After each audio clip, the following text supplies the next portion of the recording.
Bonjour à tous et bienvenue, vous regardez 6 minutes chrono, le rendez-vous quotidien de la rédaction de Lyon Capitale.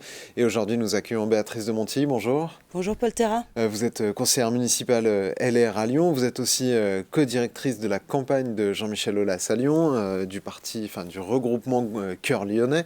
Jean-Michel Aulas qui, dans un sondage exclusif IFOP fiducial pour Lyon Capitale, est crédité de 61% d'intention de vote au second tour, 47% au premier tour. Comment vous expliquez tous ces sondages qui s'accumulent et qui disent tous la même chose, une dynamique très forte au LAS, qui flirte avec la victoire dès le premier tour? Comment vous l'expliquez? C'est vrai que sondage après sondage, on voit que Jean-Michel Aulas a vraiment créé une très belle dynamique à Lyon. Nous, on l'a senti sur le terrain et donc ça vient nous conforter, ça vient encourager les équipes qui se mobilisent sur les marchés, porte à porte, etc. On sent évidemment un élan, une dynamique et tous ces sondages viennent conforter ce que nous ressentons. Mais comment vous l'expliquez, puisqu'on avait vu lors des dernières élections, qu'elles soient européennes ou législatives en 2022 puis en 2024, on voyait que la droite à Lyon et le centre étaient plutôt en diminution et en tout cas pas à ces niveaux-là. Comment vous expliquez, on va dire, cette multiplication des intentions de vote ? Moi, je pense que les élections sont très différentes et l'élection municipale, c'est par excellence une élection très locale. Les sujets sont la propreté, la sécurité, le cadre de vie, l'attractivité économique. Sur ces sujets-là, on veut on veut des équipes transpartisanes. On n'a pas d'obsession d'étiquette politique. Je pense que les Lyonnais veulent une équipe avec Jean-Michel Aulas qui demain sera capable de gouverner Lyon avec efficacité, avec méthode et surtout avec des résultats très concrets. Donc d'une élection à l'autre, c'est vrai que les intentions de vote peuvent être très différentes. Aujourd'hui, Jean-Michel Aulas, c'est pas le candidat des partis. Il a le soutien des partis, mais c'est surtout son parti, c'est Lyon. Et il est évidemment très reconnu, apprécié. Et je crois qu'il y a une forme de confiance. Les Lyonnais lui font confiance pour demain gouverner notre ville. À la une de Lyon Capitale, on s'interrogeait, est-ce que le match est plié? Est-ce que vous avez une réponse, vous, à cette question? Est-ce que c'est la campagne? Moi, j'aborde cette campagne avec beaucoup d'humilité. Mais c'est vrai qu'aujourd'hui, on est aussi très serein. Ça nous fait du bien, mais le sondage ultime, il aura lieu le 15 mars et le 22 mars. C'est ce jour-là qu'on pourra dire qu'on a gagné. Il faut jouer le match jusqu'à la dernière minute. Donc, on reste très concentré, mais c'est vrai que ces sondages nous encouragent et nous sommes fiers de faire partie de Cœur Lyonnais. Dans notre sondage, on a demandé aux Lyonnais quelles étaient leurs attentes prioritaires. En premier revient la sécurité, en deux la lutte contre le trafic de drogue. Ce sujet de la sécurité, vous l'avez senti monter tout au long du mandat ? Oui, d'ailleurs, j'avais été présidente de la mission d'information et d'évaluation que les trois groupes d'opposition ensemble avaient demandé pendant le mandat. Et on avait auditionné des experts de la sécurité, des élus, etc. Et j'avais bien senti, en effet, qu'il y avait des attentes fortes et une attente de réponse très concrète. On avait voulu interroger des maires qui avaient des résultats satisfaisants dans leur commune, qui n'étaient pas forcément des communes de droite. Je pense que sur ce sujet, il faut écouter, entendre. Et oui, c'est une priorité.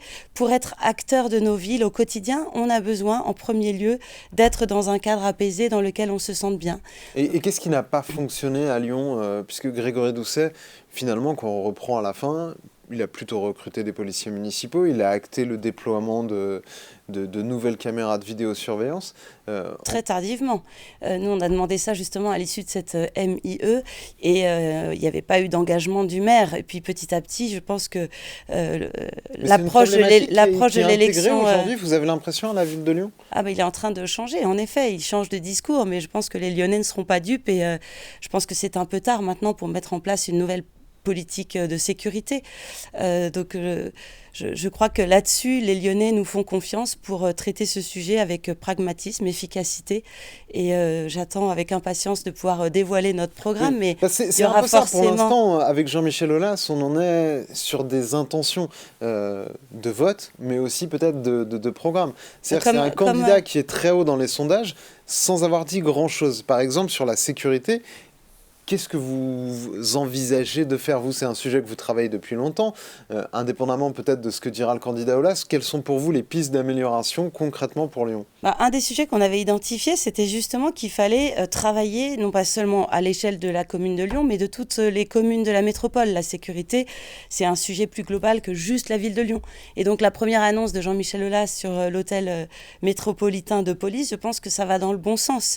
En ce moment, on est en train d'animer des groupes de travail au local de campagne. Il y a plus de 400 personnes qui se sont manifestées pour participer à ces groupes de travail, que ce soit des experts, que ce soit des élus ou des citoyens.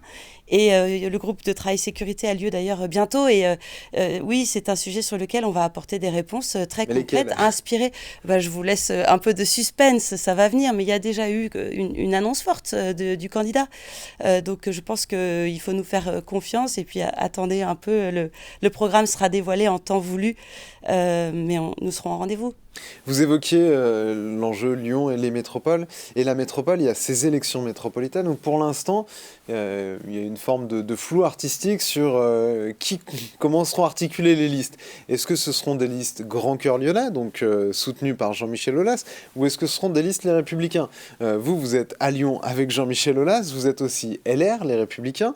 Vous pensez que le rassemblement, il doit se faire dans quel sens? C'est Jean-Michel Aulas avec les Républicains ou c'est les Républicains avec Jean-Michel Aulas? Non, il n'y a plus d'étiquette Les Républicains, on me l'a dit depuis longtemps déjà. Au sein du conseil municipal, je faisais partie du Mais pour la métropole, vous appelez donc du coup les Républicains à rejoindre Jean-Michel Aulas? Aujourd'hui, la dynamique, elle est clairement derrière Jean-Michel Aulas. On a montré à l'échelle de Lyon qu'on était capable de faire ce grand rassemblement qui porte déjà ses fruits puisque les sondages nous encouragent.